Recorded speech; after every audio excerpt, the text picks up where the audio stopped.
cái này hả để nói tụi mày áp tao là giờ trong này có là trong này cổ nè cứ chứ xong thật thà đấy có nó mọi nó ta nó bù lạc khỉ quá có nhà mà tôi sáng nhà ta lại á rồi sẽ có lại tới mình nó lấy chẳng xong thật thà đấy có cháu đi theo cháu hậu rồi này tôi sáng giờ chúng ta bỏ đi theo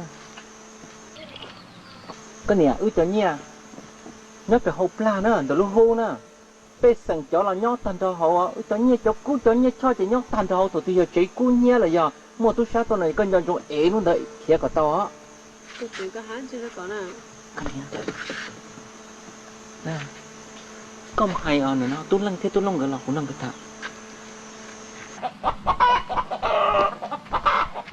lên thế lên thế lòng là tao đã cũng lên hết thả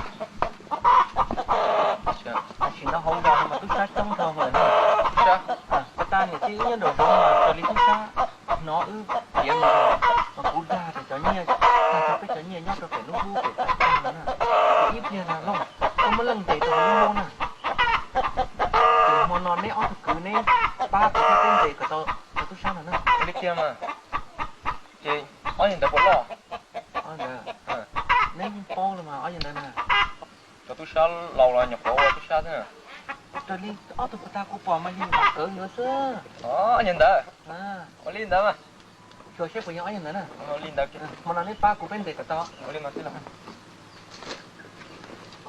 ó nhìn đấy thì cũng sụt sơ nữa cho bé con đi đâu tôi lên ngồi nó có miếng rau thì con ngủ hả mà buổi chiều của họ chính ra ha có xe đi rồi bên đây của mình sẽ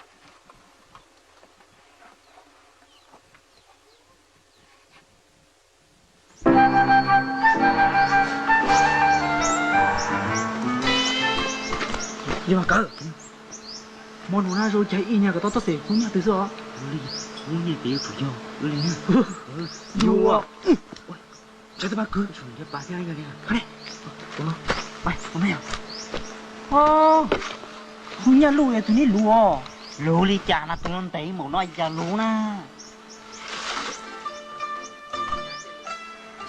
tụi nó cán nó chỉ nhà chơi lù mà muốn nhà xe này chả lú to na thế tao nó na lù nè lú đấy lú á đi nhau mà lọ mà ô tụi này giờ là cỡ à ra từ coi cú say có tính chơi thế sao có chỉ say cú tê cá tơ nó đó tụi nó sẽ chỉ tức tàu cú cử rồi này cú chả nó có cử tôi không nhà bé na dễ nhưng mà cỡ cái trận chơi hay giờ tôi lấy cái tàu của tụi nó nóng à lạ nó còn nói giờ hồ kéo tôi chơi ở đây rồi tụi nó được con nó khó mà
Chưa.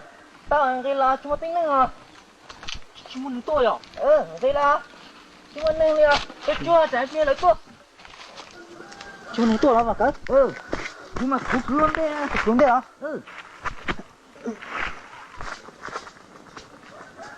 Mà cỡ bữa đó tôi. Mà cỡ cái đấy tôi. Nhưng cái to sao? Tôi cũng không rồi.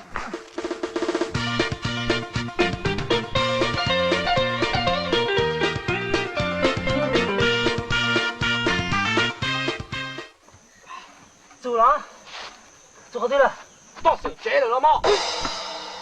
Nhưng mà có đấy. Tôi sao cái trồng kia nào? Có tụi cỡ chế. Có chỉ sai có thứ đâu mà.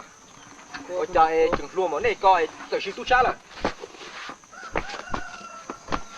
Trồng kia nè. Yo.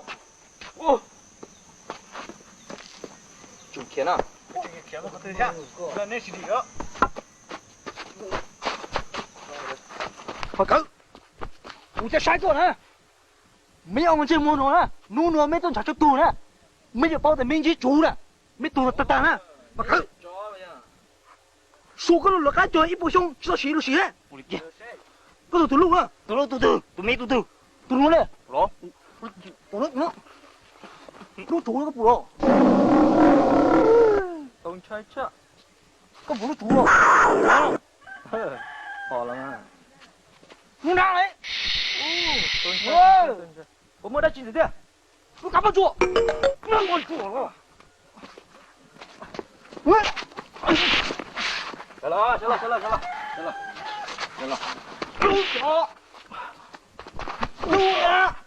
Lúc đó con chùa. Coi như mà cũng là cái chơi của chúng rồi. Cái chơi của ta của chúng đó.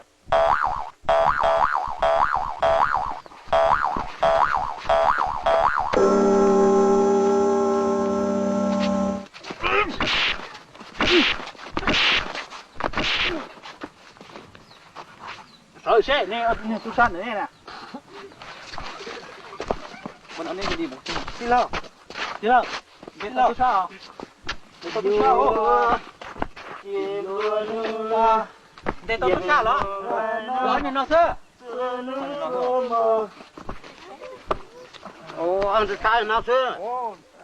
Anh nhìn nó thế mà. Tôi sao anh nó kìa. Tôi sao nè nè. Thế là từ ly à, bé là từ ly là từ ly tay, lo thì anh mình chưa muốn nó tan cho mà.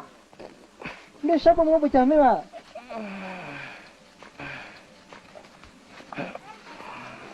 Mà cỡ.